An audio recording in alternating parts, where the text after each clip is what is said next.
আসলে বেসিক্যালি আমার জীবনের প্রথম ভোট এইটা। এর আগে একবার সুযোগ হয়েছিল, তখন দায়িত্ব মোহাম্মদপুরে থাকার কারণে ভোট দিতে পারিনি। জীবনে প্রথম ভোট দিলাম। আর এই দীর্ঘ 17 বছর তো ফ্যাসিস্টের সময় কেন্দ্রেই যেতে পারিনি। আলহামদুলিল্লাহ আজকে একটা উৎসব মুখর ঈদ ঈদ একটা ভাব মনে হচ্ছে আমার কাছে, এবং আমরা যারা আছি উভয় পক্ষই খুবই সৌহার্দ্যপূর্ণ, একেবারে বন্ধুত্বপূর্ণ এবং সুন্দর সুলভ আচরণ নিয়ে আজকের এই ভোট গ্রহণ হচ্ছে, এবং ভোট গ্রহণে কোনো বাধা নেই। এবং আইন শৃঙ্খলা বাহিনীরা এত বেশি সতর্ক আজকে, আমার কাছে খুবই ভালো লেগেছে।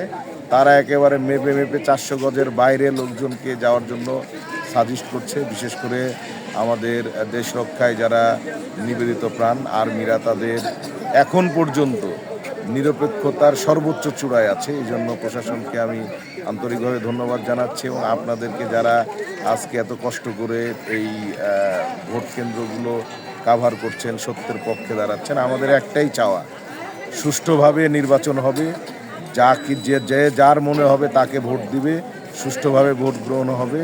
যাদের ভোটাধিকার তারা তাদের ভোটাধিকার প্রয়োগ করবে, এবং দেশের জন্য যাকে ভালো হবে তাকে তারা সিলেক্ট করবে। এটাই আমাদের চাওয়া। আপনাদের রাজশাহী 2 আসনে যিনি প্রার্থী রয়েছেন ডাক্তার মোহাম্মদ জাহাঙ্গীর, তার জয়ের ব্যাপারে কতটুকু আশাবাদী? আলহামদুলিল্লাহ আমরা মিনিমাম 30,000 ভোটের ব্যবধানে পাশ করব ইনশাল্লাহ। এখন পর্যন্ত আমাদের অ্যানালাইসিস এই সংখ্যাটা আরও বাড়তে পারে।